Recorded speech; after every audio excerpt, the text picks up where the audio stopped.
Selam aleikum wa rahmatullahi wa barakatuh. Takohemi në emisionin tonë të radhës Impakt.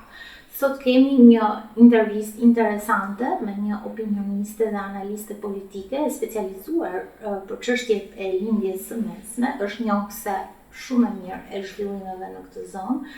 Ajo është pedagoge në 2 universitete në Liban, në Universitetin Ndërkombëtar të Libanit dhe në Universitetin Marwa. Është gjithashtu opinioniste në disa media ndërkombëtare të fuqishme, siç është Saudite, siç është Vellazerine, siç është Press TV dhe Almanar. Po ashtu është editorialiste dhe shkruese në disa media dhe portale online. Është me ne Marwa Osman. Marwa, Sister Marwa, welcome. Selam aleikum. It's a great honor for us to have you here. Ne do ta zhvillim bisedën tonë në anglisht për shkak të gjuhës, urojmë që ju të na mirë kuptoni. Do të flasim me zonjën Marwa për zhvillimet më të fundit në lindjen e mesme. Do të flasim për ndryshimet e politikave që kanë ndodhur në vendet e Gjirit. Mrs. Marwa, what is going on in Gulf? We know that why are the Saudis at war with Bahrain, Syrians and Katari? This is our point of this interview. First, I welcome you to Impakt TV here in Albania, to our modest TV. We all here in Southeastern Europe, we follow with great interest the developments in the Arab world. We have seen the Arab Spring and the conflict in Syria. Saudis and a number of other Gulf states indoctrinated many Muslims from Europe and sent them as fighters on Syria. Now that we see that Syria has been totally devastated, we see new conflicts developing in the Middle East. The Saudis, armed by the Americans, are bombing Yemen, supporting a repressive regime in Bahrain, and recently are showing tensions even against Qatar. The Wahhabi propaganda, which can be heard even in the Balkans, claims that Saudis are fighting Shias to defend their version of Islam. But on the other hand, we see the Saudis betraying the Palestinian cause and siding the Americans against other Arabs. Mm-hmm. Can you explain us what is going in Bahrain? Why is the Al-Khalifa regime oppressing its own people?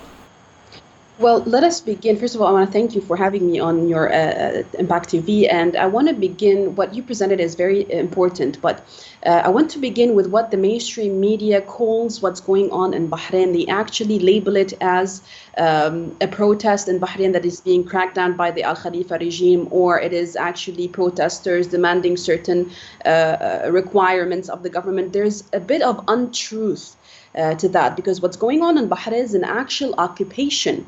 It's a military occupation by the Kingdom of Saudi Arabia and by mercenaries who are being employed inside of Bahrain by the monarchy of Al-Khalifa as well. Because what the mainstream media, and especially the Western mainstream media, keeps telling us that what happened in Bahrain is a continuous wave to what happened in starting 2011, so-called the Arab Spring in the Middle East, starting from Tunisia and spreading elsewhere, but that's not the case. Because the case of Bahrain goes back to the actual 70s, to the moment of real impact between the nationals inside of Bahrain and the Kingdom of Saudi Arabia and other Western imperialist powers, which we will talk about. What is happening right now in Bahrain is labeled as a Saudi-led intervention, which is it's not. It's not an intervention, it's an occupation, because no one invited Saudi Arabia to begin with. And if you want to go back to the beginning of 2011, when the monarchy of Al-Khalifa, when Hamad bin Khalifa himself was trying to create some sort of a reform system inside of Bahrain to give some of the demands, not all of the demands, to the protesters on the streets, there was a direct occupation by Saudi military on Bahraini land. They crossed the bridge that links Saudi Arabia to Bahrain with their military vehicles, with their armored vehicles, and they took over the streets of Bahrain. And they're not even Saudi. They are mercenaries from Pakistan, from India, from Afghanistan, from Sudan, from all across the world. They are mercenaries who the Saudi government pays to bring them, for them to fight their wars for them, because they basically don't have an army. We'll get to that as well when we talk about Yemen. But in Bahrain in specific, what happened is people took to the streets to demand reforms, to demand that they should be enlisted in government institutions, to demand more freedom, especially freedom of speech, to demand more representation in the parliament of Bahrain as well, which they don't have, despite the fact that they, being Shia, they are the majority of the population there. So they basically not only need to have a better representation, they need to be the leaders of that country, because this is how democracy works. But this was not accepted by neither the monarchy of Bahrain nor the theocracy of Saudi Arabia itself, the monarchs of Saudi Arabia. So what happened in Bahrain and brought the light out is not actually the protests and the crackdown and the killing of the protesters, because basically the West doesn't care, that therefore they won't report about it. What put it right there on the map is the endless violations of human rights, starting with detention without any trial, and also executions even without any trial, and ending off with the disrespect and the humiliation of the biggest leaders of Bahrain, represented by Sheikh Isa Qasim and, for example, by Sheikh Ali Salman as well. But by Sheikh Isa Qasim in particular, because that man is actually one of the founding fathers of Bahrain. He was there to put the constitution, the Bahraini constitution, in 1973. And he was given a sentence, a one-year sentence, and he was fined with more than 100,000 Bahraini dollars, which is equivalent to $270,000. Why was he fined with this? Because he was sentenced to 1 year, saying that he is inciting hatred against the government, and he's also laundering money. That part is the major part that we should ask questions and look at. What do they mean by saying laundering money? The money that they are talking about is actually the khums, and the khums is what the Shia annual religious practice of donating money to the poor, to the less fortunate, to help the community stay steadfast and stand together as a society. Al Khalifa doesn't like that, neither do Al Saud, because this means that justice is being served inside of a society, and this is what they don't want, or else they will have a wave of protest of their own inside of their own kingdom.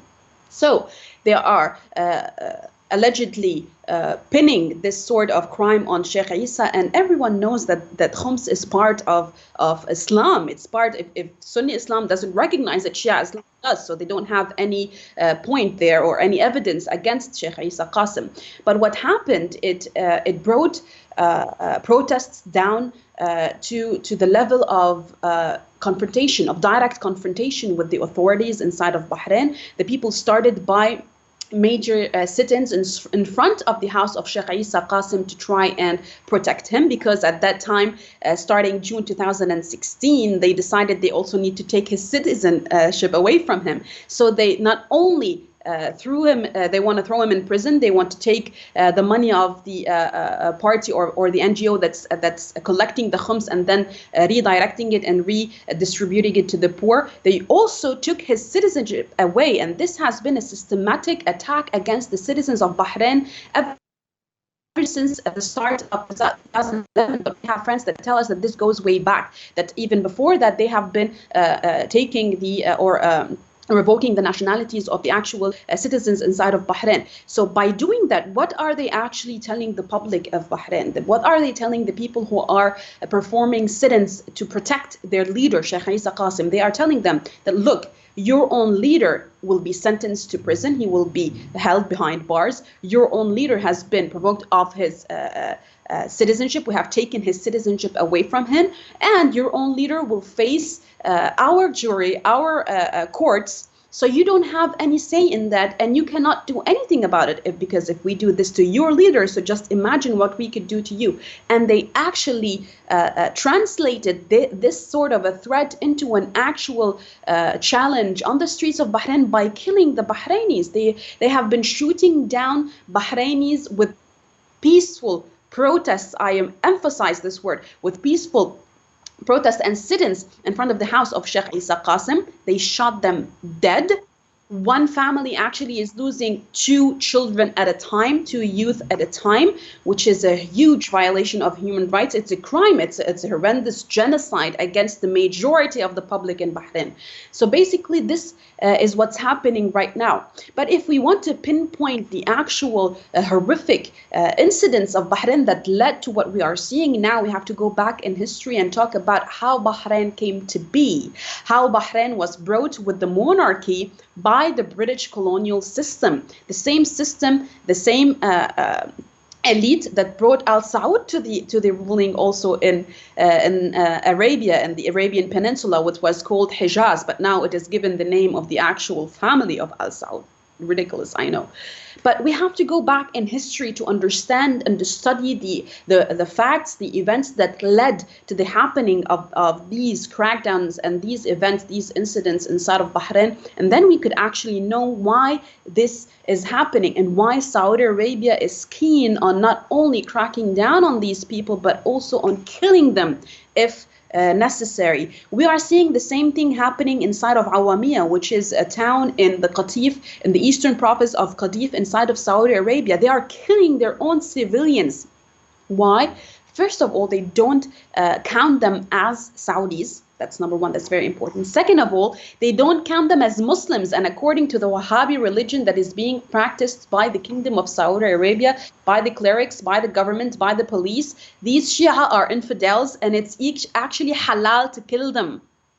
People need to understand how important these words are. So basically, they are not only besieging and blocking Awamiya and Musawara, which is another town inside of Qatif, which is actually the birthplace of Sheikh Nimr, who was executed by at the beginning of this year by the Kingdom of Saudi Arabia for no apparent reason other than having a voice against their government. So they are not only besieging and blockading Musawara and Awamiya, they are also killing the people. Just yesterday night, they assassinated 2 young men, Fadl, his name is Fadl Hamade, and another one, Muhammad Suwaimil, both young men were assassinated in their own car by a detonated bomb placed there by the mercenaries of Al Saud. So I'm afraid that we might actually start seeing that in Bahrain as well. This is ISIS propaganda and ISIS system being implemented inside both of Qatif and Bahrain. So this is what the case is. The case is Saudi Arabia doesn't want any sort of democracy being implemented, especially in a community that is majorly made up of Shias, and consequently they think that Bahrain is their own backyard and no one should have a say in that except them. Thus, we see what we see inside of the streets of Diraz especially and Manama in general. So basically, this is what's going on in Bahrain. But the thing is, on a daily basis, especially right now in Ramadan, the events are taking a very fast pace. People are dying in the streets. We don't hear any word from anyone, not in the Gulf, not in the international community, which always preaches us about democracy, about human rights, yet they are best friends with the same regimes that are killing their people in the Gulf. Not to forget mentioning Yemen. Sister, why is happening this situation in Bahrain and the West is being quiet and not talking about it? And nobody is talking that the democracy is being violated and these human rights are being violated there. We know this Human Rights Watch of 2016, and they are saying that there are some amendments of citizenship law that you mentioned before about the revocation of nationality of the opposition people. There are almost 341 people being which authorities of Bahrain stripped out their citizenship. This is what Human Rights Watch says. So you are saying a lot of more human rights violations there. Why this silence? Why Trump is making this deal with these countries who are fighting against democracy and against human rights? Well, not only they are actually doing business with them and partnerships with them, they are also giving them certain positions, like the position of the Saudi Arabian monarchy being elected to UN Women's Rights Commission, and before that chairing the Human Rights Department as well in the UN, which is beyond hypocritical. It's beyond denigrating for both women and other men who are being handled, least to say, with human rights violations, not with torture as well in the prisons and detention centers of both Saudi Arabia and other Gulf countries. But to answer your question, we could talk about how the US and UK are two major Western states that keep preaching to us about the importance of democracy, about the importance of democratic values and freedom of speech, and how they advocate political determination and about supporting human rights, yet we see them being partners, very close partners, with dictatorships that they installed to begin with in the Gulf, in the Arabian Gulf and in the Arabian Peninsula, and they advocate their violent agendas by giving them certain excuses or by just turning a blind eye to all the crimes that they are committing. I mean, for instance, you have the government of the United Kingdom, the UK, is definitely complicit in the oppression that's going on in the Gulf states, especially in Bahrain and in Qatif, because they called some sort of an agreement. It's called a landmark defense agreement that they signed with the Kingdom of Bahrain and back in 2014, in the midst of the oppression, in the midst of the crackdown, and just before they issued a citizenship being taken away from many members of parliament, like Mr. Jawad Fayrouz, for example, who was a member of parliament, but his nationality was taken away from him in 2013, and he had to leave to the UK, and others like Sheikh Isa Qasim reaching in 2016. But this multi-billion-dollar worth of package or deal signed with them, it provides, I need to tell you, it provides certain issues, which is a founding base for up to 600 UK military personnel, which will increase yearly inside of Bahrain, and that Bahrain has paid most of the cost of this base, which is up to 30 million pounds.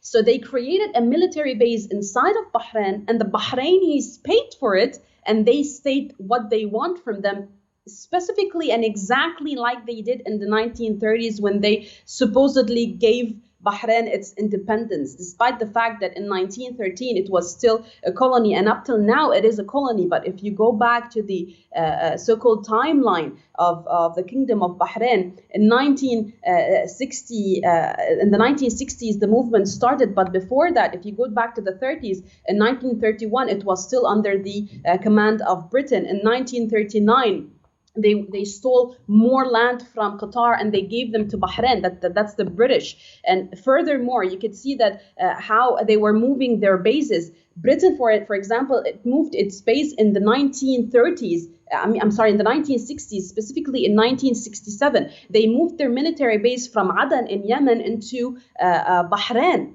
Why? Because they actually hold the area there. And to go back forth to what was going on, they played some sort of a charade on the entire Gulf area by giving independence.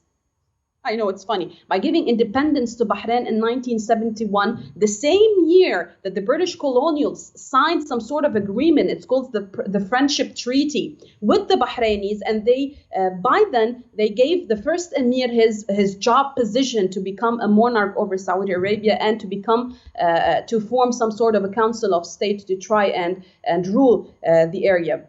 But in specific, we can also talk about what's going on in Bahrain regarding human rights violations and the complicity of the US as well. As I told you, the US has the Fifth Fleet. It's Marine Fifth Fleet situated inside and located in Bahrain, and it goes deeper in the Persian Gulf, and it goes also to states like Oman and up to Qatar, and so it takes a huge chunk of the area there. So basically, when you have such sort of benefits and petrodollar being taken away from the land and military bases, one of the biggest military bases in the Middle East itself being situated in this country, I don't think that we will hear anything from whether Donald Trump or Obama before him or from David Cameron or Theresa May after him.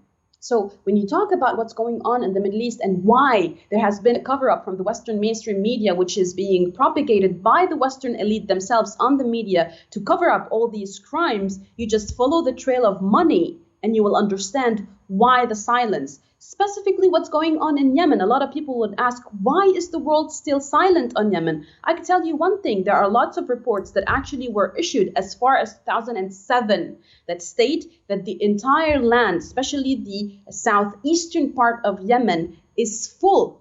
I repeat, it's full of oil reserves and the best gas there is in the world. That is why there's silence, because they are stealing the resources. And they have military bases that they control the entire east with it by having them situated and located in Bahrain itself. All about money, like always. Now, can you tell us something about Qatar? Why are the Saudis and the Emiratis blocking Qatari news channels after the Qatari Emir Tamim bin Hamad Al Thani criticized the Saudis over their hard line against Iran? Why are the Saudis attacking not only Shias but Sunni Ikhwan al-Muslimin as well? Look, there's a move in the Arabian Peninsula itself to take control of the public and especially the religion there, control the religion of people. We are basically cursed by this sort of control, but this is what's happening in our region. And Saudi Arabia just looks at Qatar and says, like, this spot on the map is coming out and being some sort of a leader of the Gulf. That's not going to happen, not on my watch. This is what's going on. But basically, the trip that Trump made to Saudi Arabia, it opened up all the channels of feud that has been going on since the 1960s against and even before that, but specifically in the 1960s when the real borders were being implemented. They were drawn by Sykes-Picot, and then they became into actual effect in the 1950s, 60s, and late 70s. But in the 1960s, the feud came to power, the feud came to the stage, center stage, and now we are seeing the spotlight on it again, basically because of who wants to control the area. And since control comes through religion in our area, Saudi Arabia propagates Wahhabism and Qatar propagates Salafism, which is the Muslim Brotherhood, which is another form of Sunni Islam facing the Salafi Wahhabism of Saudi Arabia. So you have the clergymen or the so-called imams in Saudi Arabia who are Wahhabi Salafis fighting against the Muslim Brotherhood found in Qatar, which basically is less extremist, more moderate, more open to other forms of Islam and sects of Islam, in contrary to Wahhabism, which sees everyone else as infidel and halal to kill. At the same time, when Trump made the trip to Saudi Arabia just went all overboard, being labeled as the real representative of Islam, of all Muslims on the face of this globe. Qatar doesn't like it. I could tell you basically that Egypt doesn't like it as well, because back in the days of the Obama administration, the Obama trip, the Middle East was to Egypt. It was not to Saudi Arabia. By then, he was saying that Egypt was the leading Muslim state for the Muslim Ummah on the planet. So I think that they are playing it very wisely in the US by always creating some sort of a fracture between Muslims in the Middle East by either labeling Egypt as the head of the Muslims or now labeling Saudi Arabia. But what happened with Qatar, it's majorly because of the channels that Qatar has always had open with the Islamic Republic of Iran. And in Qatar, you could be a Shia and work and live there and no one would say a word to you. But if you are going to be in Saudi Arabia, you will be not only deported and you might be in prison. No one could actually know that you will be in prison because of your religion. That's in Saudi Arabia. So Saudi Arabia doesn't like that and doesn't like the fact that Qatar still has open channels with the Islamic Republic of Iran, which Saudi Arabia considers it as its main and only enemy. So basically, the bickering that's happening there, it's more of personal issues that went out to the public. Personal issues, I mean personal issues between the leaders, the elite in both countries. These personal issues are being propagated in the media as other forms of problems. They could be sectarian problems or political problems, but the main problem is that Qatar still is refusing to be under the wings or the arms of Saudi Arabia in all sorts of deals that are being made in the Gulf, especially being part of the GCC Council. So in that case, Saudi Arabia thinks that it has the right to tell and demand from the GCC countries what to do, and Qatar is being the naughty student of Saudi Arabia and refusing to implement the demands of the Kingdom of Saudi Arabia. That's basically the main bickering there. But both countries, both states are harboring terrorism. Both states are funding terrorism in Libya, in Tunisia, in Syria, in Iraq. They are also funding it other elsewhere in the Far East, in Malaysia and Indonesia and Philippines. They are both paying a lot of money to harbor terrorism, to harbor proxy groups that could fight for their political and economic agenda. So both are actually states or groups of monarchs and regimes that are bad to the political system inside of the Gulf itself. But Saudi Arabia is more vocal because of the geographical location that is being taken, the geographical space that is being taken by Saudi Arabia, and because of the budget that Saudi Arabia is ready to pay.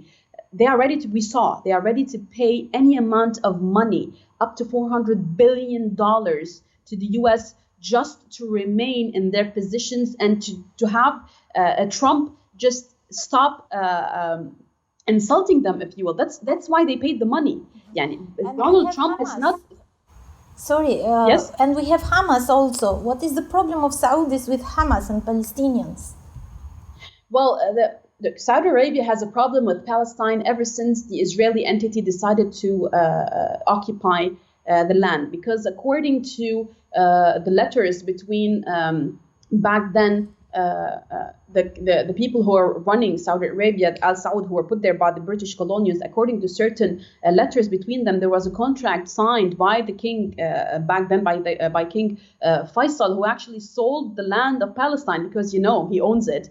He already sold it, and they think that this is an issue that has taken way too much time, and that it should be resolved by announcing the state of Israel.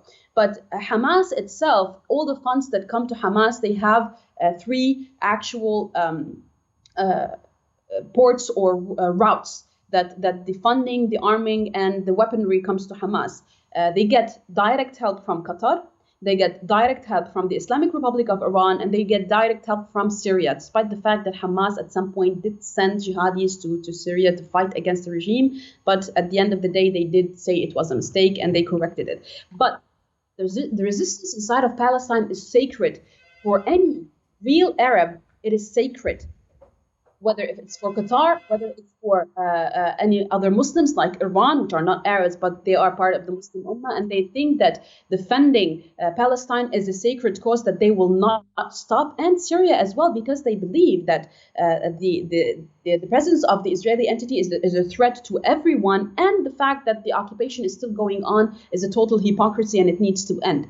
The fact that Saudi Arabia has a direct point or a direct hatred, let's say, not to put it in such a word, but they have issues with Hamas.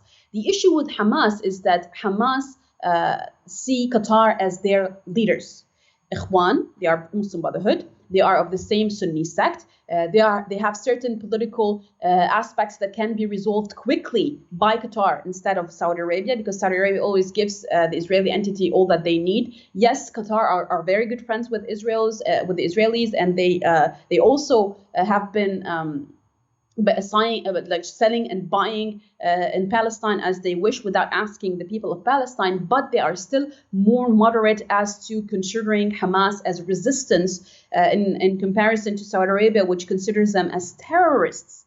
So that's the major problem. The major problem is that they are not Wahhabis, and they are not willing to impose the Wahhabi sect on the people of Gaza, where majorly Hamas resides. Despite the fact that I have to say this, I don't fully condone what Hamas is doing inside of Gaza, because democracy deems everyone to be part of the authority. But that's not the case right now, because at any time there is a threat against Gaza, Hamas are the first people who are resisting, along with the Jihadi, Al-Qassam, and other forms of resistance inside of Gaza. And that's our priority, to stand by the resistance and to help the resistance in any way possible. And any other political mishaps, they can be fixed with a simple step. Bombing Yemen, destroying Syria, supporting Al Khalifa in Bahrain, that Saudis will bomb Qatar one day. Well, there has been some words about that in the mainstream media, especially in the Saudi mainstream media, which is owned. There are no other journalists or media outlets in Saudi Arabia but those owned by the government. So everything that we are going to hear is some sort of a propaganda. But I don't think that's the case here, because I don't think that that the Gulf states, the other GCC members of in that area would allow such a thing to happen, because if it happens, it would mean a disastrous catastrophe upon all the civilians in the region. It would be a catastrophe on the UAE, on Kuwait, on Oman, on Bahrain, and on Saudi Arabia itself, because Saudi Arabia, yes, it is imposing Wahhabism on the entire country, but there is a huge number of opposers. I'm not talking about Shia here. I'm talking about actual Sunnis inside of Saudi Arabia who are waiting. They are waiting for the moment to revolt and to uprise against this form of theocracy and of violation against their wills, against their demands, against democracy as to begin with. So any form of warfare, or at least to say political bickering that would increase more than what we are seeing right now, it will cause a total destructive catastrophe inside of the Gulf. I don't think that Mohammed bin Salman wants to see that, and I don't definitely think that the emirs of Qatar wants to see that anyhow.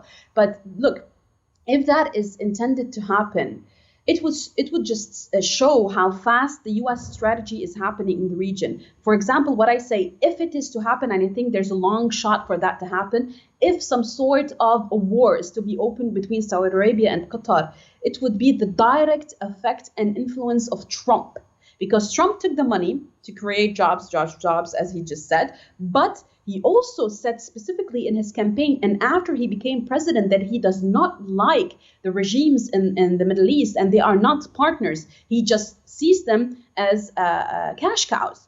So he took the money that is enough for 10 to 15 years to come, and he made them sign for that. So whatever's going to happen, they're going to have to pay. And at the end of the day, he wants to see them bickering together so as not to give them any upper hand in the politics that is going on in the Middle East. Because again, at the end of the day, look what happened inside of Syria. Saudi Arabia was funding for the past 6 years and arming ISIS, and the US knows that, the UK know that. So at a certain point, even Trump said it, that we know that Saudis are funding ISIS and that this needs to stop. Now look at Syria. There's no more ISIS except in Raqqa. The Syrian army and its allies have been cleaning the entire area for the past 7 months in a fast pace that cannot be even understandable. This tells you about how ISIS has actually fallen. And this tells you more about Saudi Arabia has no more say in what's going on in Syria. Yet Qatar still has a say with what's going on with Nusra, because Qatar and Turkey are the main backers of Nusra affiliates inside of Syria, whether they are the FSA, the Jaysh Fath al-Islam, Hayat Ahrar al-Sham, any sort of Nusra affiliate, Al-Qaeda affiliate groups. But Saudi Arabia has no more say in there, so they are not feeling comfortable with that, and it would mean the world for Trump to see them bickering so they can move away from Syria and Iraq, because obviously, if not 2017, definitely 2018 will be the year of political resolution inside of Syria, and Trump doesn't want any Gulf hands to be in there, because what the obvious politics is showing us, that Russia and the US are actually headed towards some sort of a peaceful solution for Syria, despite the fact that the US is always having certain mishaps or lies We are used to that, but at the same time, it is majorly obvious that the Syrian Arab army, along with their Russian allies and other regional allies, they have won the war. So basically, for that to happen, I think Trump would find it very important for the Gulf to start bickering and take the attention out of Syria and Iraq and have the attention in their own land and make them feel how much easy it is for the Western imperial states to just pull that rug from underneath the legs of their friends and partners and just watch them burn together. Mm-hmm. And now, the last question. When will the people of the Middle East ever find peace? Well, look, peace is not only bound for the Middle East. The entire globe is burning. Look at Latin America. Look at Donbass. Look at East Asia, what's happening in Philippines and Malaysia and Sri Lanka, etc. Look at what's happening also in Afghanistan, Pakistan. Look what's happening in Africa, Somalia, Congo, all these states. So it's not only bound to us, and it's all linked together. And for me personally, when you ask me such a question, I could tell you one thing. We could see an end for all the suffering of the world by ending the system of capitalism as it is, because it's the main instigator of wars all across the globe. Always, you follow the money, you know why there are wars. Because wars, if they were not profitable, you wouldn't have seen one war. But because they make a lot of profit, you will always see wars. So basically, in the Middle East in specific, when will we see peace? First of all, we have to wake up to the fact that we are only cash cows and resource maybe states for the Western imperial powers to steal from us, to make us even poorer than we are, so we could keep our attention to what we should have this dinner or that dinner. How are we going to eat? How are we going to raise our kids? And not develop and not become more independent, for example, like what's happening in Iran. Why do you think that Iran is the biggest threat for the imperial world and the Gulf itself? Because it has successfully overthrown a regime that depends on full capitalism, full imperialism, and they have instated a state that is a justice state for everyone. Everyone is equal in Iran. And if anyone tells you otherwise, just invite him to go and see for himself. No one will deny him visa. Just apply for the visa and go see for yourself. That's why Iran is also a threat, because look at the development. A country that has been, for the past 30 plus years, besieged and blockaded with sanctions, especially economic sanctions. Look at the level of technology and the level of skills and the level of development that the country has. Why? Because they have an idea, that they put the idea in action and they work all together. This is what we lack and we desperately need in the Middle East. We need to stand up. We need to work just like Abdel Nasser used to work with Syria and Iraq against any sort of imperial power. But they broke us all together. They broke all of our armies. They made us weak, so we cannot stand together. Look at how important it would be for us to actually have a unified Arab world. We all speak the same language. We all majorly have the same religion, which is Islam. We all majorly respect other religions, whether it's Christianity or Judaism, because we all do have Jews and Christians in our communities, and we all do live peacefully with one another. So why can't we open up our borders and live peacefully together? Well, basically because we have infiltrators imposed by the colonial capitalist imperialist states inside of our ruling elites.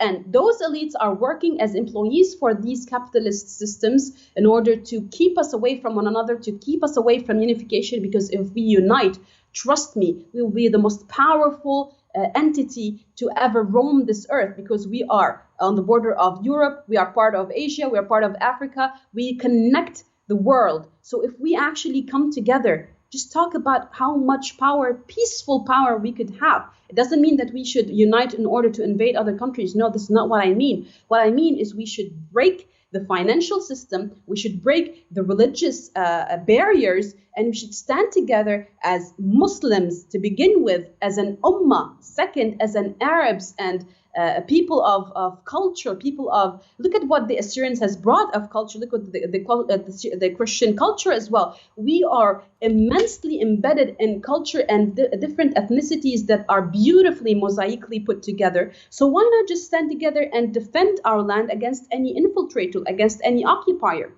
So to basically end up with a couple of sentences here, we will not see peace as long as there are regimes in our areas that are puppets in the hands of the West. We will never see peace as long as there's something called the Israeli entity just rooted in the heart of the Arab world in occupied Palestine. We have to take that out, and then peace will come gradually, hopefully.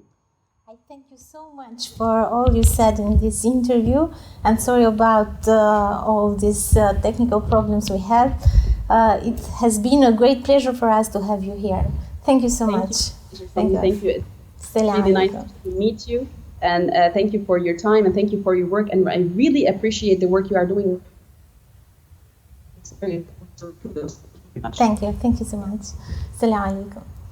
Kemi mbritur kështu në fund, shpresojmë që kemi qenë sado pak të vlefshëm me informacionet që opinionisja jon nga Libani na ka dhënë për situatën në vendet e lindjes së mesme. Ju falenderoj për vëmendjen, bashkë takohemi në emisionet e tjera. Selam aleikum wa rahmatullahi.